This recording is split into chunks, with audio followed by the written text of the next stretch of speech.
Situation complicate ಆಗಿದ್ರಿಂದ ಅವನು silent ಆಗಿ ತನ್ನ ಫೋನ್ ತಗೊಂಡು ಆಚೆ ಬಂದು ಯಾವುದೋ ಒಂದು ನಂಬರ್ಗೆ ಡಯಲ್ ಮಾಡ್ದ. ರಿಂಗ್ ಆಗ್ತಿದ್ದಂಗೆ ಅವನ ಹಾರ್ಟ್ ಬೀಟ್ ಕೂಡ ಜೋರಾಗ್ತಿತ್ತು. ಕಾಲ್ ರಿಸೀವ್ ಆದ್ರೂ 10 ಸೆಕೆಂಡ್ ಯಾರೂ ಮಾತಾಡ್ಲಿಲ್ಲ. ಕೊನೆಗೆ ಗೌತಮ್ನೇ ಪಟೇಲ್ರೇ ಅಂದ. ಆ ಕಡೆಯಿಂದನೂ ಒಂದು ಧ್ವನಿ ಕೇಳಿಸ್ತು. ಅದರಲ್ಲಿ ಗೌರವ, ಪ್ರೀತಿ, ಕಾಳಜಿ ಎಲ್ಲವೂ ಇತ್ತು. ಶರಣ್ರೇ ಚಿಕ್ಕದೊರೆ.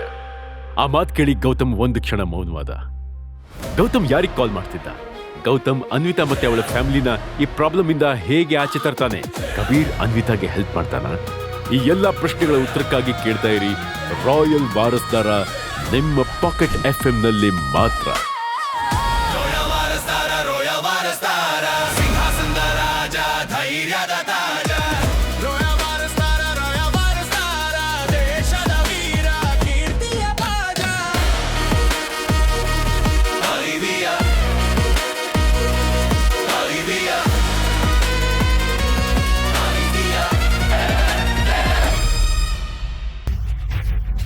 ಗೌತಮ್ ರಾಘವೇಂದ್ರ ಸಿಂಹಾದ್ರಿ ಅವರ ಕಿರಿಮಗ. ಅವನು ರಾಯದುರ್ಗದ ರಾಜಕುಮಾರ. ಅವನು ಹುಟ್ಟಿದ್ದು ಬೆಳೆದಿದ್ದು ಎಲ್ಲ ದೊಡ್ಡ ಅರಮನೆಯಲ್ಲೇ. ಆದ್ರೆ ಬೆಳೆಯುತ್ತಾ ಅವನಿಗೆ ಈ ಐಶ್ವರ್ಯ, ಆಡಂಬರ ಎಲ್ಲ ಬೇಡ ಅನ್ನಿಸ್ತಿತ್ತು. ನಿಜವಾದ ಜೀವನ ಹೇಗಿರುತ್ತದೆ ಎಂದು ನೋಡಬೇಕೆಂಬುದು ಅವನ ಆಸೆಯಾಗಿತ್ತು. ಒಂದು ದಿನ ರಾಘವೇಂದ್ರ ಸಿಂಹಾದ್ರಿ ಅವರು ಗೌತಮ್ನ ಮದುವೆಯನ್ನ ಇನ್ನೊಂದು ರಾಜಮನೆತನದ ಹುಡುಗಿಯ ಜೊತೆ ನಿಶ್ಚಯ ಮಾಡಿದ್ರು. ಆ ಹುಡುಗಿ ಬೇರೆ ಯಾರೂ ಅಲ್ಲ,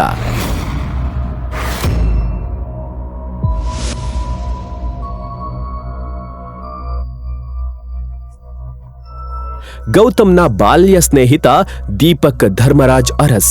ಗೌತಮ್ ಅವಳನ್ನ ಪ್ರೀತಿಸ್ತಿರ್ಲಿಲ್ಲ. ಆದ್ರೆ ಅವನ ಮಾತನ್ನ ಯಾರೂ ಸಹ ಕೇಳಲಿಲ್ಲ. ಅದಕ್ಕೆ ಅವನು ಮದ್ವೆ ದಿನವೇ ಅಲ್ಲಿಂದ ಹೊರಟು ಹೋದ.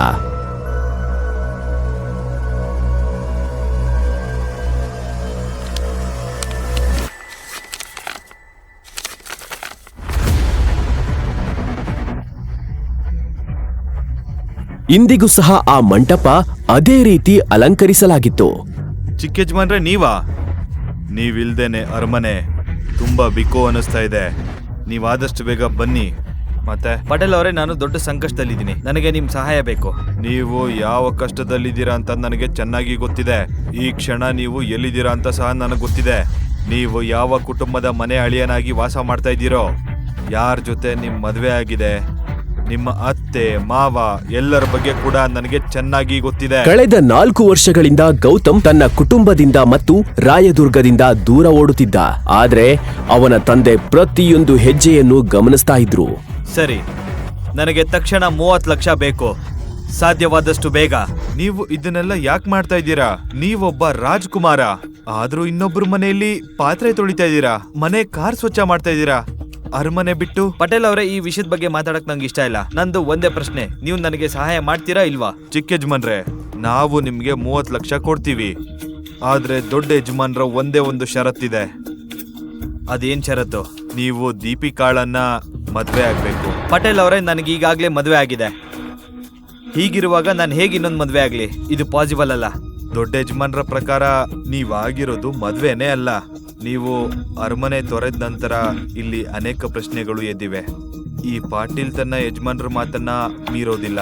ನಿಮಗೆ ಅಷ್ಟು ಹಣ ಬೇಕು ಅಂದ್ರೆ ನೀವೀಗ್ಲೇ ನಿಮ್ಮ ಹೆಂಡತಿಗೆ ಡೈವರ್ಸ್ ನೀಡಿ ರಾಜ್ಕುಮಾರಿ ದೀಪಿಕಾಳನ್ನ ನೀವು ಮದ್ವೆ ಆಗ್ಲೇಬೇಕು.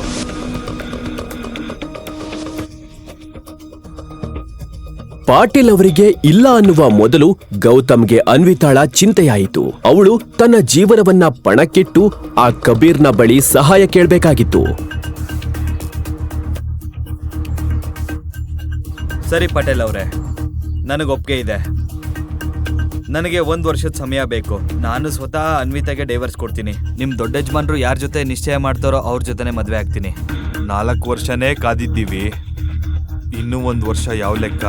ಇದನ್ನ ಕೇಳಿ ದೊಡ್ಡ ಯಜಮಾನ್ರು ಕೂಡ ತುಂಬಾನೇ ಖುಷಿ ಪಡ್ತಾರೆ. ಇದ್ರ ಜೊತೆ ನಂದು ಇನ್ನೊಂದು ಷರತ್ತಿದೆ. ಈ 30 ಲಕ್ಷದ ಜೊತೆಗೆ ನನಗೆ ಪ್ರಿನ್ಸ್ ಗ್ರೂಪ್ ಸಹ ಬೇಕು. Prince group? ಆದ್ರೆ ಯಾಕೆ? ಅದೆಲ್ಲ ಆಮೇಲೆ ಹೇಳ್ತೀನಿ. ಚಿಕ್ಕ ಯಜಮಾನ್ರೆ, ನೀವು ಇವಾಗ್ಲೇ ಏನು ಅಂತ ಹೇಳಬೇಕು. ಯಾಕಂದ್ರೆ ನಾನು ಈಗ ಪ್ರಿನ್ಸ್ ಗ್ರೂಪ್ನ ಆಫೀಸ್ ಹೊರಗಡೆ ನಿಂತಿದ್ದೇನೆ. ಏನು? ಪ್ರಿನ್ಸ್ ಗ್ರೂಪ್ ಬಳಿ ಇದ್ದೀರಾ? ಹೌದು ಚಿಕ್ಕ ಯಜಮಾನ್ರೆ, ನಮ್ಗಿಲ್ಲಿ ಅವಾಗವಾಗ ಕೆಲಸ ಇರುತ್ತೆ. ನೀವು ಇಲ್ಲಿಗೆ ಬನ್ನಿ, ಅಷ್ಟರಲ್ಲಿ ಕಂಪನಿಯನ್ನ ಖರೀದಿ ಮಾಡೋದಕ್ಕೆ ಪ್ರಕ್ರಿಯೆ ಆರಂಭಿಸ್ತೀನಿ. ಸರಿ ಪಟೇಲ್ ಅವರೇ, ನಾನು ಈಗಲೇ ಬರ್ತೀನಿ. ಕಮಲಾಕರ್ ಪಾಟೀಲ್ ಹೇಗೆ ಕೆಲಸ ಮಾಡ್ತಾರೆ ಅನ್ನೋದು ಗೌತಮ್ಗೆ ಚೆನ್ನಾಗಿ ತಿಳಿದಿತ್ತು. ಕಮಲಾಕರ್ ಪಾಟೀಲ್ ಒಂದು ಸಾರಿ ಏನಾದರೂ ಹೇಳಿದ್ರೆ ಆ ರೀತಿ ಅವರು ಮಾಡೇ ಮಾಡ್ತಾರೆ. ಅವರ ಪ್ರಭಾವದ ಮುಂದೆ ದೊಡ್ಡ ದೊಡ್ಡ ಜನರು ಸಹ ಸುಮ್ನಿರ್ತಾ ಇದ್ರು. ನಾನು ಬೇಗ ಚೆಕ್ ಪಡಿಬೇಕು. ಅನ್ವಿತಾ ಕಬೀರ್ ಹತ್ರ ಹೋಗೋದನ್ನ ತಡೆಯೋದಕ್ಕೆ ಇದೊಂದೇ ದಾರಿ. ಅಣ್ಣ ಗಾಡಿ ನಿಲ್ಸು, ನಡಿ ಬೇಗ ಹೋಗು. ಗೌತಮ್ನನ್ನು ನೋಡ್ತಾ ಇದ್ದಂತೆ ಅವರ ಕಣ್ಣುಗಳಲ್ಲಿ ನೀರು ತುಂಬಿಕೊಂಡಿತು. ಅಣ್ಣ ನಿಲ್ಸು. ಕಳೆದ 4 ವರ್ಷಗಳಿಂದ ಜಗತ್ತು ಗೌತಮ್ನನ್ನ ಸಾಮಾನ್ಯ ವ್ಯಕ್ತಿಯಂತೆ ನೋಡಿತ್ತು. ಆದ್ರೆ ಪಟೇಲ್ ಅವರಿಗೆ ಮಾತ್ರ ಸತ್ಯ ಗೊತ್ತಿತ್ತು. ಗೌತಮ್ ಎಷ್ಟು ಸಂಪತ್ತಿನ ಮಾಲೀಕನಾಗಿದ್ದನು ಅಂದ್ರೆ ಪ್ರಿನ್ಸ್ ಗ್ರೂಪ್ ತರಹದ 10 ಕಂಪನಿಗಳನ್ನ ಕಣ್ಣು ಮಿಟಿಕಿಸುವುದರೊಳಗೆ ಖರೀದಿಸುವಷ್ಟು. ಪಟೇಲ್ ಅವರೇ, ಕಂಪನಿ ಖರೀದಿ ಪ್ರಕ್ರಿಯೆ ಮುಗೀತಾ? ನಿಮ್ಮ ಕರೆ ಬಂದ ತಕ್ಷಣವೇ ನಾನೆಲ್ಲ ಫಾರ್ಮಾಲಿಟೀಸು ಮುಗಿಸಿದ್ದೀನಿ. ಈಗ ನಿಮ್ಮ ಸಹಿ ಮಾತ್ರ ಬಾಕಿ ಇದೆ.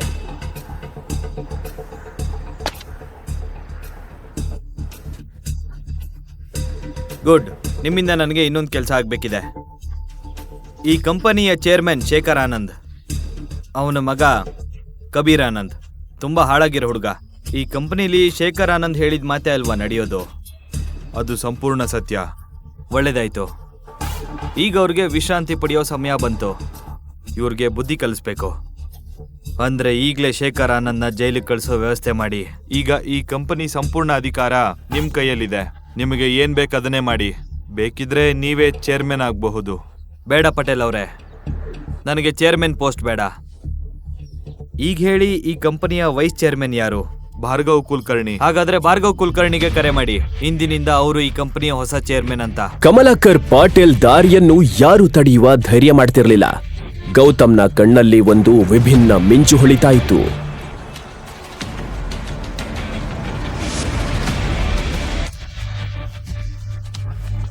ಗೌತಮ್ಗೆ ಅನ್ವಿತಾಳ ಚಿಂತೆಯಾಯಿತು. ಅವಳು ತನ್ನ ಜೀವನವನ್ನ ಪಣಕ್ಕಿಟ್ಟು ಆ ಕಬೀರ್ನ ಬಳಿ ಸಹಾಯ ಕೇಳಬೇಕಾಗಿತ್ತು.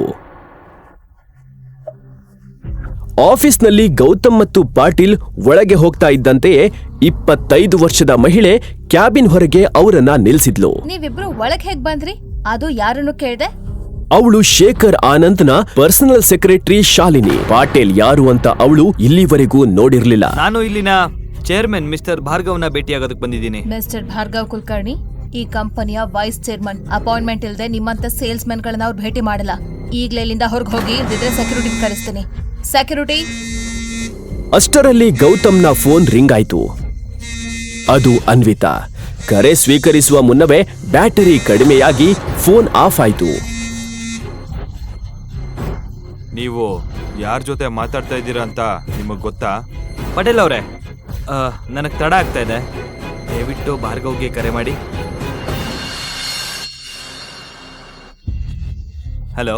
ಭಾರ್ಗವ್ ಕುಲಕರ್ಣಿಗೆ ಪಾಟೀಲ್ ಅವರ ಬಗ್ಗೆ ಚೆನ್ನಾಗಿ ಗೊತ್ತಿತ್ತು. ಎಲ್ಲವನ್ನೂ ಬಿಟ್ಟು ತಕ್ಷಣ ಕ್ಯಾಬಿನ್ನಿಂದ ಹೊರಗೆ ಓಡಿ ಬಂದ್ರು. ನೋಡಿ, ನಾನ್ ನಿಮ್ಗೆ ಕೊನೆ ಎಚ್ಚರಿಕೆ ಕೊಡ್ತಾ ಇದ್ದೀನಿ. ಮಿಸ್ ಶಾಲಿನಿ, ನೀವು ಯಾರ ಜೊತೆ ಹೀಗೆ ಮಾತಾಡ್ತಾ ಇದ್ದೀರಾ? ಸಾರಿ ಸರ್, ಆದ್ರೆ ಶಟ್ ಅಪ್. ನಿನ್ನ ವರ್ತನೆ ನಿನ್ನ ಕೆಲಸದಿಂದ ತೆಗೆದುಹಾಕ್ಬೋದು ಅನ್ನೋದು ನಿನಗೆ ಗೊತ್ತಾ? ಆಫೀಸ್ನಲ್ಲಿ ಶಾಲಿನಿಗೆ ಈ ರೀತಿಯ ಅವಮಾನ ಇದೇ ಮೊದಲ ಬಾರಿ ಆಗಿತ್ತು. ಅವಳು ಫೋನ್ ಮೂಲಕ ಎಲ್ಲವನ್ನ ಶೇಖರ್ ಆನಂದ್ಗೆ ವಿವರಿಸಿದ್ಲು. ಇತ್ತ ಗೌತಮ್ ಪಟೇಲ್ ಅವರ ಜೊತೆ ಆಫೀಸ್ ಫಾರ್ಮಾಲಿಟೀಸ್ ಮುಗಿಸುವುದರಲ್ಲಿ ತೊಡಗಿದ್ದ. ಅಷ್ಟರಲ್ಲಿ ಅವನ ಕಣ್ಣು ಗಡಿಯಾರದ ಮೇಲೆ ಬಿದ್ದಿತ್ತು. ಈಗಾಗಲೇ 4 ಗಂಟೆ ಆಗಿತ್ತು. ಅವನ ಬಳಿ ಕೇವಲ 1 ಗಂಟೆ ಸಮಯ ಮಾತ್ರ ಉಳಿದಿತ್ತು. ಅವನು ಎಲ್ಲ ಡಾಕ್ಯುಮೆಂಟ್ಸ್ಗಳಿಗೆ ಸಹಿ ಹಾಕಿ ಹೊರಗೆ ಹೋಗ್ತಾ ಇದ್ದಂತೆ ಅಲ್ಲಿ ಯಾರೋ ಒಬ್ಬ ವ್ಯಕ್ತಿ ನಿಂತಿದ್ದ ಮತ್ತು ಅವನ ಕಣ್ಣುಗಳು ಕೋಪದಿಂದ ತುಂಬಿತ್ತು. ಇಲ್ಲಿ ಏನಾಗ್ತಾ ಇದೆ? ಆದ್ರೆ ಭಾರ್ಗವ್, ನೀನ್ ನಿನ್ನ ಚೇರ್ಮನ್ ಅನ್ಕೊಂಡಿದ್ಯಾ? ಶಾಲಿನಿನ ಯಾಕೆ ಫೈರ್ ಮಾಡ್ದೆ? ಅವಳು ನನ್ನ ಅಸಿಸ್ಟೆಂಟ್ ತಾನೆ. ನಿನಗೆ ಎಷ್ಟು ಧೈರ್ಯ ಈ ರೀತಿ ಮಾಡೋಕೆ? ಹೇಳು. ಈ ಅಧಿಕಾರನ ನಾನು ಮಿಸ್ಟರ್ ಭಾರ್ಗವ್ಗೆ ಕೊಟ್ಟಿದ್ದೀನಿ. ಇಂದಿನಿಂದ ಅವರೇ ಈ ಕಂಪನಿಯ ಚೇರ್ಮನ್. ಹೌದಾ? ಹಾಗಾದ್ರೆ ನೀವ್ ಯಾರು ಅಂತ ನಾನು ಕೇಳ್ಬಹುದಾ? ನನ್ನ ಪರ್ಮಿಷನ್ ಇಲ್ದೆ ಒಳಗಡೆ ಹೇಗ್ ಬಂದ್ರಿ ನೀವು? ನಾನು ಕಮಲಾಕರ್ ಪಟೇಲ್. ಆ ಹೆಸರು ಹೇಳ್ತಾ ಇದ್ದಂತೆ ಶೇಖರ್ ಆನಂದ್ಗೆ ಭೂಕಂಪವಾದಂತೆ ಭಯ ಆಯಿತು.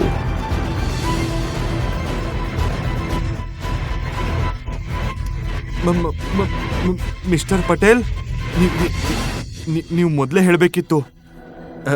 ನೀವು ನನಗೆ ಮೊದಲೇ ತಿಳಿಸಿದ್ರೆ. ಹಾ ಸರಿ, ಒಂದು ಕೆಲಸ ಮಾಡೋಣ. ನನ್ನ ಕ್ಯಾಬಿನಿಗೆ ಬನ್ನಿ, ಅಲ್ಲಿ ಕುತ್ಕೊಂಡು ಮಾತಾಡೋಣ. ಹಾ, ಈಗಲೇ ಡೌನ್ಲೋಡ್ ಮಾಡಿ ಕೇಳಿ ರಾಯಲ್ ವಾರಸ್ದಾರ ಕೇವಲ ಪಾಕೆಟ್ ಎಫ್ಎಂ ನಲ್ಲಿ.